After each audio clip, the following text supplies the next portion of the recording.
इस वीडियो में मैं शेयर करने वाली हूँ कि मैं अपने 2 साल के बेटे को सुबह से रात तक क्या खिलाती हूँ। मतलब एक तरीके से 2 साल के बच्चे का रियल फूड चार्ट जो आपको इस वीडियो में देखने को मिलेगा। तो चलिए वीडियो स्टार्ट करते हैं। तो मेरे बेटे की सुबह होती है गर्म पानी से, 8 बजे के आसपास वो उठता है और 8 बजे मैं उसको गर्म पानी देती हूँ। सबसे पहले सिपर में डाल के, जैसे पूरे रात जो उसका गला सूखा रहता है वो, और जो लार बन जाती है जो बहुत ही अच्छी होती है हेल्थ के लिए, वो उसकी बॉडी के अंदर जाए और जो उसकी इम्यूनिटी को बढ़ाए। तो बस मैं उसके लिए गर्म पानी मैंने यहाँ कर दिया है और उसके बाद मैं दे रही हूँ उसको सिपर में डाल के गर्म पानी। तो गर्म पानी पीता है, उसके बाद वो थोड़ी देर के लिए पार्क चला जाता है, जो भी फ्री होता है उसको पार्क ले जाता है। उसके बाद मैं इतने नाश्ते की तैयारी कर लेती हूँ। तो नाश्ते में मैं कोशिश करती हूँ कि मैं उसको कुछ हैवी सा खिलाऊं, क्योंकि उसके बाद वो पार्क दोबारा जाता है और बहुत वर्कआउट करता है, बहुत खेलता है आसपास के बच्चों के साथ, जो उसके फ्रेंड्स वगैरह आ जाते हैं पार्क में। तो मेरी कोशिश रहती है कि मैं कुछ हैवी कराऊं नाश्ता उसे, जैसे 2-3 घंटे उसका पेट भरा रहे। तो मैं मोस्टली प्रीफर करती हूँ पराठे वगैरह ही खिलाना। अलग अलग तरीके के पराठे बना देती हूँ, बेसन का चीला बना देती हूँ या फिर दलिया बना देती हूँ, कुछ इस तरीके का सामान जिससे उसका पेट 2-3 घंटे भरा रहे और उसको हैवी हैवी लगे, उसे भूख ना लगे खेलते हुए। इस तरीके का नाश्ता मैं बनाती हूँ। तो आज मैं बना रही हूँ आलू प्याज का पराठा नाश्ते में। इतने वो खेल के आएगा, इतने मैं उसके लिए नाश्ता तैयार कर देती हूँ। सबसे पहले तो कोई भी चीज बनाने के लिए, चाहे वो अच्छी रोटी बनानी हो या अच्छा पराठा बनाना हो, आटा जो है वो बहुत अच्छा गूंदा हुआ होना चाहिए। अगर आप आटा बहुत अच्छे से गूंदेंगे, जैसे मैं इस वीडियो में गूंदने वाली हूँ, तो आपके पराठे भी बहुत अच्छे बनेंगे, सॉफ्ट सॉफ्ट बनेंगे और रोटियां भी बिल्कुल एकदम फूली हुई बनेंगी। तो ये देखिए मैंने यहाँ पे 3 कटोरी आटा लिया है और सिंपल आटा है, गेहूं का आटा है। और ना मैं इसमें कोई नमक डालूंगी ना कोई तेल डालूंगी, सिंपल इसको पानी से गूंदूंगी। कुछ लोग इसमें नमक भी डालते हैं पर मैं नहीं डालती हूँ। तो बस मैंने यहाँ पे पानी लिया है और मैंने धीरे धीरे आटे को गूंदना स्टार्ट किया है। एक साथ पानी मत डालिएगा, क्योंकि वो एकदम से गीला हो जाएगा और बहुत पतला हो जाएगा, फिर पराठे अच्छे नहीं बनेंगे। तो मैं धीरे धीरे डाल रही हूँ पानी और इसको गूंद रही हूँ। अब देखिए आपको हाथ से इसको इस तरीके से मसलना है, क्योंकि इसमें ग्लूटन नाम का एक प्रोटीन होता है और वो एक्टिवेट हो जाता है और बहुत फायदा करता है बॉडी के लिए। तो हाथ से इसको बढ़िया इस तरीके से मसलिए, जिससे ये आटा बहुत बढ़िया गूंदे। और हाथों से इसे 2-4 मिनट इस तरीके से मसलेंगे तो आटा बहुत अच्छा हो जाएगा। और पराठे का आटा हमेशा ना ज्यादा गीला ना ज्यादा टाइट, बिल्कुल सॉफ्ट आटा गूंदिए। जैसे आप रोटी का गूंदते हैं इसी तरीके से पराठे का भी गूंदता है। तो यहाँ देखिए आटा जो है एकदम बढ़िया मस्त लग गया है और एकदम सॉफ्ट था। और सॉफ्ट लगने के बाद इसको 10 से 15 मिनट रेस्ट करने के लिए छोड़ दीजिए, तब और भी अच्छे और बढ़िया पराठे बनेंगे, कुरकुरे और सॉफ्ट। और अब मैंने यहाँ पे इतने तक ये रेस्ट कर रहा है आटा, तो हम बना लेते हैं आलू की पिट्ठी। तो मैंने आलू उबाल लिए थे और आलू उबालने के बाद मैंने यहाँ पे 2 से 3 आलू लिए हैं और उसके साथ ही मैंने इसको हाथ से अच्छे से मैश कर लिया है। उसके बाद इसमें प्याज डाल दी है। प्याज और आलू को अच्छे से मिक्स करने के बाद अब हम इसमें डालेंगे मसाले। तो मसालों में मैं डालती हूँ काला नमक, सफेद नमक, उसके बाद धनिया पाउडर डालिए, गरम मसाला डालिए, हींग डालिए, क्योंकि हींग बड़ी पौष्टिक होती है और बच्चे को जो उससे गैस भी नहीं बनेगी। हींग डालने के बाद हल्का सा मिर्च डालिए, बिल्कुल हल्की से मिर्च पाउडर आप डाल सकते हैं। हरी मिर्च भी डाल सकते हैं, परिवार नहीं खाता इसलिए मैंने यहाँ पे नहीं डाली है। और उसके अलावा जो आपको अच्छे से ये मसाले इसमें डालने के बाद आलू प्याज में ये सारे मसाले बढ़िया से मिक्स कर दीजिए और यहाँ पे आपकी पिट्ठी बनके बिल्कुल तैयार है। तो चलिए आटे को हो गए हैं 10-15 मिनट, तो अब बनाना शुरू करते हैं पराठा। तो पराठे के लिए मैंने लोई बनाई है और लोई बनाने के बाद मैंने उसको बेलना स्टार्ट किया है। बेलने के बाद थोड़ा सा बेलने के बाद उस पर घी लगाइए पूरी लोई पे, और जो पिट्ठी हमने बनाई थी वो उठाइए और इसमें भरिए और इसकी पोटली बना दीजिए हाथ से और सील कर दीजिए। सील करने के बाद इसको बेलना शुरू कीजिए। और पराठों की कोई शेप तो होती नहीं है, ऐसा जरूरी नहीं है आपको गोल बनाने हैं। देखिए मुझसे भी यहाँ टेढ़ी मेढ़ी सी शेप बन गई, पर मेन मायने रखता है उसका टेस्ट, और प्रैक्टिस से शेप तो आई जाती है धीरे धीरे। तो बस यहाँ पे पराठा बिल गया है। अब गरम गरम तवे पे, गरम बिल्कुल तवा होना चाहिए, हॉट तवा होना चाहिए, और उस पे इस पराठे को डाल दीजिए। और जब वो एक साइड से सिक जाए तो उसको पलट दीजिए। घी या तेल ये आपकी चॉइस है, किसी से भी आप सेक सकते हैं। तो मैंने यहाँ घी से सेका है पराठा। एक साइड घी लगाया, उसको पलट दिया, फिर दूसरी साइड लगाया, उसे पलट दिया, अच्छे से दोनों साइड से करारा एकदम सेक लिया। तो यहाँ देखिए बन गया आपका आलू प्याज का पराठा। कितना ज्यादा टेस्टी बना है। इस रेसिपी को जरूर ट्राई करिएगा और मुझे कमेंट करके बताइएगा कि आपने भी ट्राई करी तो आपका पराठा कैसे बना। बस नाश्ता करने के बाद जो है इवान फिर खेलने लगता है, कभी घर में खेलता है, कभी पार्क चला जाता है, वो उसके मूड पे डिपेंड है। और फिर 12 बजे के आसपास जब वो आता है पार्क से खेल के, तो उस टाइम हो जाता है उसका मिड मॉर्निंग एक सेशन हो जाता है, कह सकते हैं मिड मॉर्निंग स्नैक हो जाता है। और वो मोस्टली होते हैं सीजनल फ्रूट्स, जो भी सीजन में फ्रूट्स आ रहे होते हैं वो उसको खिलाती है मम्मा बैठ के, मेरी सासू माँ, या कोई भी फ्री होता है वो खिला देता है, कभी कभी मैं भी खिला देती हूँ। तो अभी ये एप्पल खा रहे हैं, यहाँ पे आजकल एप्पल्स बहुत अच्छे आ रहे हैं, तो ये एप्पल अपनी दादी के साथ खा रहा है, तो इसका थोड़ा सा पेट भर जाता है और जो फ्रूट होता है वो इसकी बॉडी के अंदर चल जाता है, जो हमारी सेहत के लिए बहुत ही अच्छा है।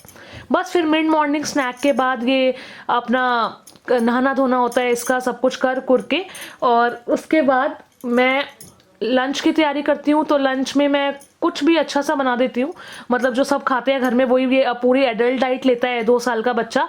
तो आज मैं यहाँ पे बना रही हूँ छोले। तो चलिए रेसिपी स्टार्ट करते हैं। सबसे पहले मैंने यहाँ पे 1 कटोरी छोले रात को ही भिगो दिए थे, और अब मैं बस उनको धो के अच्छे से वॉश करके जो है कुकर में डाल रही हूँ। 2 ग्लास मैंने पानी डाला है, 1 कटोरी छोले हैं उसमें 2 ग्लास पानी है, और मैंने डाला है 1 चम्मच नमक, और उसके बाद मैंने कुकर को बंद कर दिया है।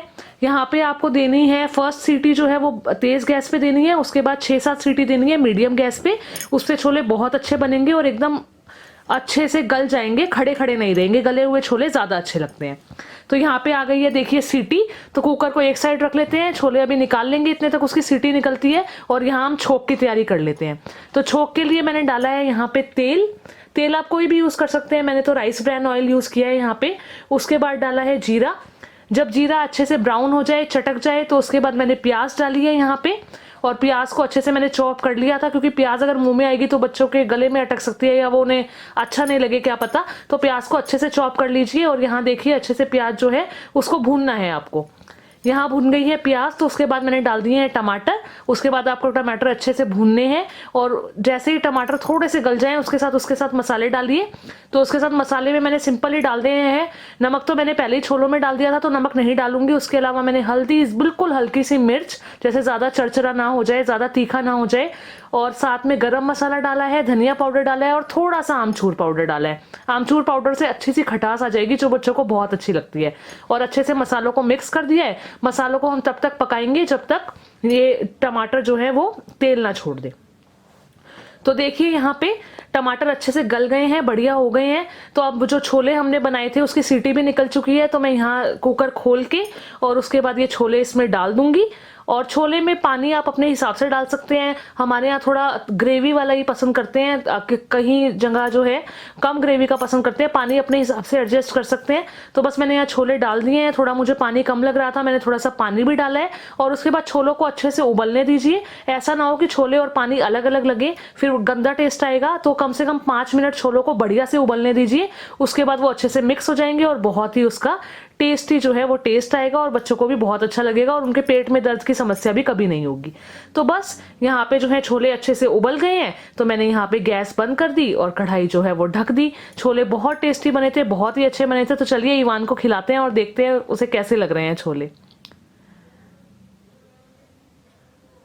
तो ईवान को तो बहुत ही पसंद आ रहे थे छोले चावल, बहुत खुश होके खा रहा था। आप भी ट्राई कीजिएगा, मुझे कमेंट करके बताइएगा ट्राई करके कि कैसे बने आपके छोले। साथ में भटूरे भी बनाए थे मैंने, लेकिन भटूरे तो बड़े लोगों ने खाए थे, भटूरे में मैदा होता है तो वो ईवान को नहीं खिलाए थे। तो उसके लिए मैंने यहाँ पे गर्मा गर्म पूरी बना दी है। तो बस पूरी छोले जो है उसने खा लिए थे। राइस भी बनाए थे मैंने थोड़े से, उसने राइस भी खाए थे। तो यहाँ पे मैं छोले बनाने के बाद पूरा मैंने खाना जो है बना दिया है, तैयार कर दिया है। छोले, राइस और साथ में पूरी और भटूरे, जिसने जो खाना था वो खा लिया। तो 2 बजे के आसपास ईवान का लंच होता है, और 2:30 बजे तक उसका लंच, आधा घंटा तो लेता है खाना खाने में, वो फिनिश हो जाता है। उसके बाद बस वो थोड़ा खेलता वेलता है, घर में ही खेलता है, फिर हम उसे पार्क नहीं लेके जाते। उसके बाद 3 बजे के आसपास वो सो जाता है, 3 सवा 3 के आसपास, और उस टाइम वो पीता है दूध।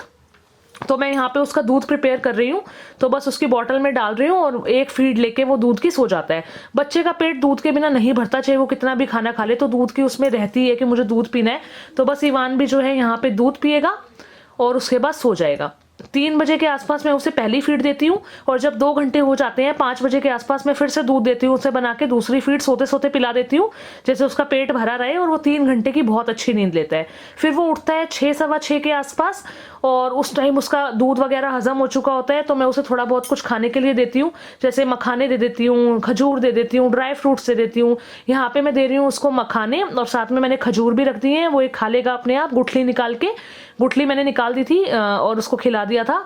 और उसके बाद जब मैं अंदर गई तो उसने कहा मम्मा बाजरे की नमकीन भी लाओ, ये मेरे ससुर जी लेके आए थे, बाजरे की नमकीन बहुत ही टेस्टी है, बहुत ही हेल्दी है, तो बस ये मैं बाजरे की नमकीन भी कटोरी में डाल के उसको दे आई थी, तो थोड़ा बहुत वो खा लेता है। उसके बाद फिर से उसका पार्क टाइम शुरू हो जाता है, वो चला जाता है पार्क में और खेलता है 1-2 घंटे आराम से। इतने तक मैं फिर डिनर की तैयारी कर लेती हूँ।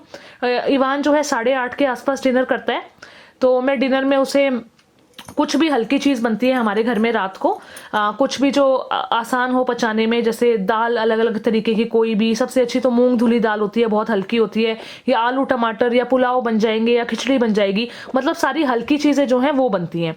तो बस अभी मैं यहाँ पे मसूर की दाल बना रही हूँ उसके लिए।